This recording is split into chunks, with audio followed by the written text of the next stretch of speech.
Jason, Sam, and Danny ended Independence Day together watching fireworks at the footbridge. Yes! Yeah! I wish their scenes could have been longer, but what we got was mad sweet. I love J-Samly moments. Of course, there were fans that didn't like how Sam somehow found her way into Jason's orbit instead of spending the day with Drew and Scout. Sam doesn't want to be near Jason. Look at the space between them. What space? That? Really? At first, when I watched this scene, it did catch my eye, honestly. Looking at it now, it just appears to be natural to me. If you listen to these urban legends on Twitter, they'll have you believe that Sam made a mad dash to the other end of the bridge in order to get away from him. Then there are some that say Sam was happiest when she was with Drew.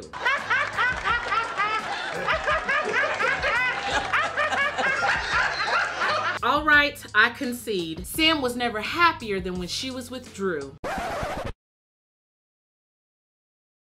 What? That is until she realized he wasn't Jason. It all comes down to perspective, but I still feel like there are some who are watching an alternate version of the show. Sam smiled a few times during her time with Jason, twice of which she showed all her teeth. I love hearing Danny call Jason dad and to see him sitting on his dad's shoulders. I especially like when Danny said that his mom told him that this is the best view ever. Jason then looks up at Sam and says, "It sure is." Jason was probably thinking, "Yes, son, this view of your mother is great." Moving on to yesterday's episode, Drew got a visit from Sam and he told her that their divorce is final. It's about damn time.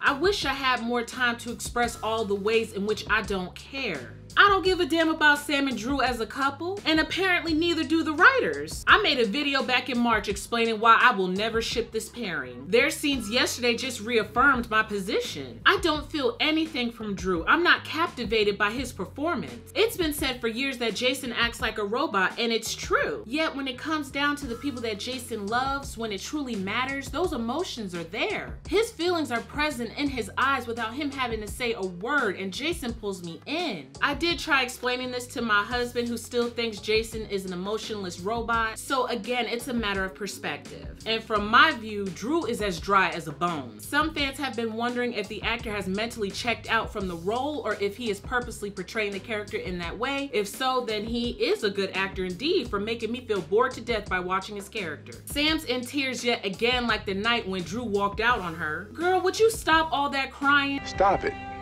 Get some help. You crying over a man that you yourself said made you feel like nothing. She told Alexis that he made her feel like nothing when he walked past her in the PCPD. Well, boo-hoo, Sam. I bet Jason felt that way every time you came out your mouth talking about I'm in love with Drew and the life we built together. I'm still trying to find this life they built. It must be a figment of their imagination because it is nowhere to be found. However, my issue with Sam in these scenes is that she still takes detours around the truth when talking to Drew. He asked her why she didn't want to stay on at Aurora. Instead of telling him what she's told others, like how being behind a desk just doesn't suit her, she's like, well, because we're no longer together and I think it's just best for us to do a clean split. Why are you unable to tell this man how you really feel? Sam also told him that she thinks he's great just the way he is. You need to seriously bite your tongue. Drew is great the way he is, tortured with the memories of another man in his head, but not strong enough to do whatever it takes to change his circumstance. Meanwhile, you won't admit that the real reason you're looking for Peter so you can give the flash drive back to Drew so he can go back to being a version of himself that you don't even know. Girl, bye. Finally, the marriage that should have never happened is over. Sam took off those rings that Drew bought with Jason's money. Drew made a Jason move and told Sam to give the rings to Scout. Why would you want to give your daughter rings from a failed relationship? There were no heartfelt montages. I didn't even cry. I yawned a few times and damn near fell asleep. I do believe that a JaSam reunion will happen, but not anytime soon. Fingers crossed for November sweeps, but the writing throughout this entire story has been atrocious. Please let me know your thoughts in the comments below. Thank you so much for watching. Until next time, GHers, take care.